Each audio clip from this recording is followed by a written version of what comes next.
Thank you very much, Marcelo, for the invitation and the possibility to talk to you today and to present the European Investment Bank.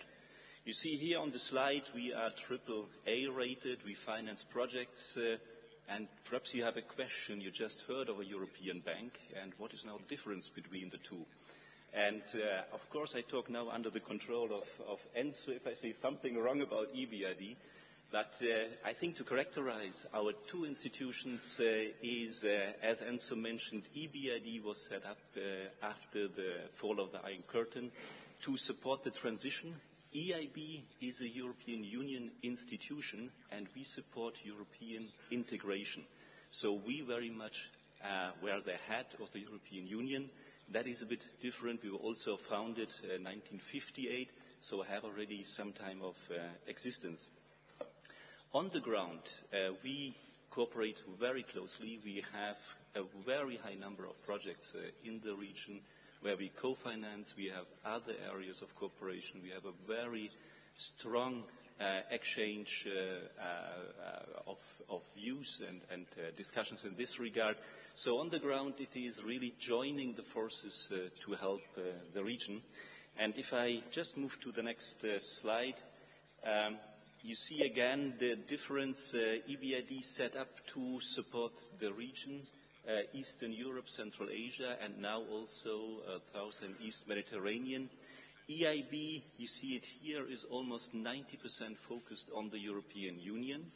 So about 10% for activities outside the European Union, but nonetheless this amounts for 7 billion euros, for example, in 2011. So in absolute terms, our involvement in the region is quite significant. How are our operations outside the European organized? There we can distinguish three areas. The one is, and again is a philosophy of a European institution, is of course the candidate countries and potential candidates to join the European Union. So this is our activities, for example, in Turkey and the Western Balkans. Then the priority, of course, the neighbors, and the neighbors both in the south and in the east. And thirdly, development regions, Africa, for example, Caribbean areas. There we support the development policies of the European Union. If we look at the priority objectives EIB has outside the European Union, as mentioned, is certainly the cooperation development policies of the European Union to support them with the financing of relevant projects. Climate change action, so mitigation, adaptation is very important. And as we are talking about innovation, I think two areas are very important. That is private sector development, because that is an area where we see a lot of innovation ongoing, but also in the area of infrastructure development. So we finance not only the traditional infrastructure like roads, railways, water projects, but also research infrastructures. And we also plan to do this in Eastern Europe. In the European Union, you might know CERN in Geneva. That is one of the examples where EIB was involved in the financing of research infrastructures. Other important area, energy supply, environmental protection. So that's clear, one of the priorities we have, and also in the sector strategy, which I will show in a second, very important areas. And last not least, support of EU foreign direct investment in the region. So that is providing finance to European Union-based corporates that invest in the region. Looking at the geographical area, where are we active at the moment? You see here the list of countries: Russia, Ukraine, of course, as the largest economies in the region, Kazakhstan, Tajikistan in Central Asia. But there are a few countries where we are not active at the moment. For example, Uzbekistan, Kyrgyzstan, Turkmenistan. Why not? The reason for that is that before we become active in a country, we sign what we call framework agreement that sets out the relationship between the country and the EIB. And once this is signed, we become active. And with Uzbekistan, for example, we are in advanced state of negotiation. If you look at the sectors, as mentioned, this is not an exhaustive list. So I presented earlier what is the range of activities where we can become active. This is more an example of what we did so far in the past. So it's industry, both FDI, as mentioned, but also local private sector is an area we support, and that in particular through cooperation with local banks. We have energy efficiency, environmental protection, as mentioned. Transportation, of course, is as a basic infrastructure an important area. Telecommunications and SMEs, as mentioned, via intermediary banks.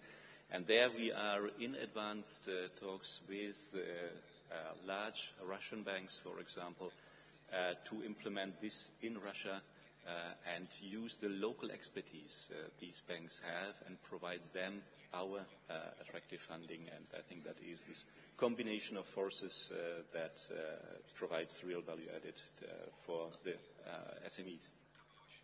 Lending beneficiaries, so very much also public sector, state, central governments, region, municipalities.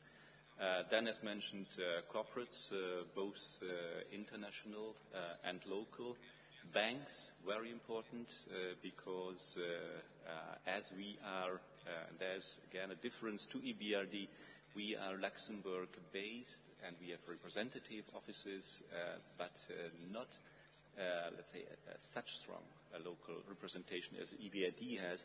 So we have developed a model of cooperating with the commercial banks on the ground, and they, for EIB, do the checks whether a project is eligible or not, and then they become the refinancing from the EIB. And of course, we are involved in project finance structures, PPPs. So it's the whole range of banking activities as we see them also in the European Union. What are the benefits of EIB involvement? I think one is for sure long-term maturities. So we can finance very long-term for infrastructure, 25 years. We recently did 45 years in an amortizing structure. So given the size and the standing of the EIB, we are able to collect such sources on the capital market. We have attractive interest rates. That is due to the AAA status we have. We are non-profit maximizing, meaning that on top of margin for the administrative cost we have, and which we of course cover, the funding of the EIB is passed to the project, so there is a real financial benefit for that. We can raise large amounts, and for example, very recently, 2 weeks ago in Ukraine, we signed a hydropower project for 200 million euros. So that is tickets EIB can mobilize without any problems. And the fourth advantage we can provide is the coverage of political risk. That is important for foreign direct investment of, for example, EU-based companies in the region, so non-transfer of currency, expropriation, etc. That is covered by the EIB, and that, of course, is a strong encouragement to do such investments. Further benefits for clients, I just mentioned here technical assistance and investment grants. We have several pots available where we can mobilize grants. And in countries that have to follow the conditionality requirements, we frequently come to a financing structure where we have 1/3 grant, 1/3 EIB, and another third, be it local banks or, as mentioned very frequently, the EBRD. So that is a concept we implement in the region quite frequently. The scope of EIB financing, we are always project linked. And that was a question that came up during the crisis, where the EIB would finance state budgets inside the European Union, elsewhere. And the answer to that is clearly no. We only finance projects, and we have very high standards that the projects have to meet to receive the financing. We finance up to 50% of total project cost maximum. On average, our share in financing is about 30–35%. And there again, you see that we encourage others to co-finance with us. And that is what is mentioned here. Again, of course, EBRD, very important counterpart for us, but also bilaterals like KfW and, of course, the commercial banks in the countries. I just mentioned we only finance projects, and what we check on each occasion is this project viable economically, technically, financially, environmentally? So this is what we check. Our approach is not, say, a pure financing or finance or bankers approach. Our appraisal teams also include economists and engineers, and they focus on these technical sides of projects. And of course, what we require is the acceptance of procurement, international procurement. That is a condition for EIB to come in and to finance projects. How does the EIB work? What are now the products? So it's in particular medium and long-term loans. Of course, the term depends on the lifetime of the asset we finance.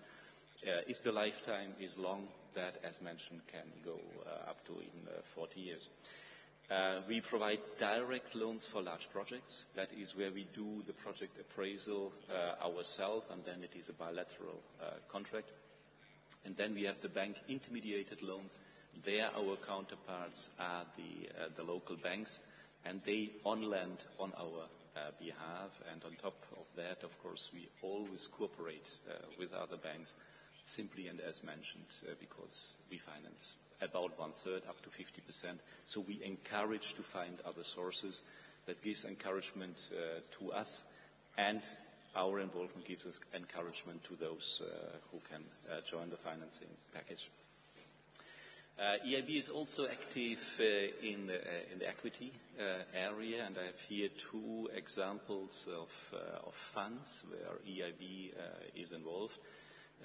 GIREF, for example, is a fund-of-fund concept that focuses on energy efficiency and renewable energy projects. And another one is Green for Growth, where we can finance directly and indirectly, so either financial institutions or directly projects. And again, it is this fund set up in cooperation with the EBRD again. So you see on the ground the cooperation is very close, and we try to join the forces to the benefit of the region. Thank you very much.